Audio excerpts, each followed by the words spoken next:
Telugu home work jobs ఛానల్కి మళ్ళీ స్వాగతం. ఈ రోజు మనం డిస్కస్ చేయబోయే వర్క్ ఫ్రమ్ హోమ్ జాబ్ కాపీరైటర్. ఈ ఉద్యోగంలో మీరు క్లయింట్స్ మరియు బ్రాండ్స్ కోసం పర్స్వేసివ్ మార్కెటింగ్ మరియు అడ్వర్టైజింగ్ కంటెంట్ క్రియేట్ చేస్తారు. ప్రొడక్ట్, సర్వీస్ లేదా క్యాంపెయిన్ ప్రమోట్ చేయడానికి క్రియేటివ్ మరియు ఎఫెక్టివ్ రైటింగ్ స్కిల్స్ అవసరం. ఈ ఉద్యోగం కంప్లీట్ ఫ్లెక్సిబిలిటీతో ఉంటుంది. మీరు రోజుకు సుమారు 3-6 గంటలు డెడికేట్ చేయవచ్చు. సాలరీ జనరలీ ప్రాజెక్ట్ బేస్ లేదా మంత్లీ పేమెంట్గా స్ట్రక్చర్ అవుతుంది. కొత్త క్యాండిడేట్స్ కోసం బేసిక్ ట్రైనింగ్ ప్రొవైడ్ చేయబడుతుంది.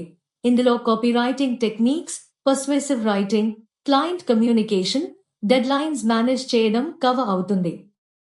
అప్లై చేయడానికి వీడియో డిస్క్రిప్షన్లోని లింక్ పై క్లిక్ చేయండి. ముఖ్యమైన పాయింట్, ఎటువంటి ఫీజు ఇవ్వాల్సిన అవసరం లేదు. ఎవరైనా డబ్బు అడిగితే అది జెన్యున్ జాబ్ కాదు. Application 100% free. మీరు ఈ జాబ్కి అప్లై చేయాలనుకుంటే ఈ వీడియో డిస్క్రిప్షన్లో ఇచ్చిన లింక్ క్లిక్ చేయండి. మీరు జాబ్ కోడ్ ఎంటర్ చేయాల్సి ఉంటుంది. ఈ జాబ్ యొక్క జాబ్ కోడ్ 871. ఇలాంటి remote work from home jobs miss కాకుండా తెలుసుకోవాలంటే మా తెలుగు హోమ్ వర్క్ జాబ్స్ ఛానల్ను సబ్స్క్రైబ్ చేసి నోటిఫికేషన్స్ ఆన్ చేయండి.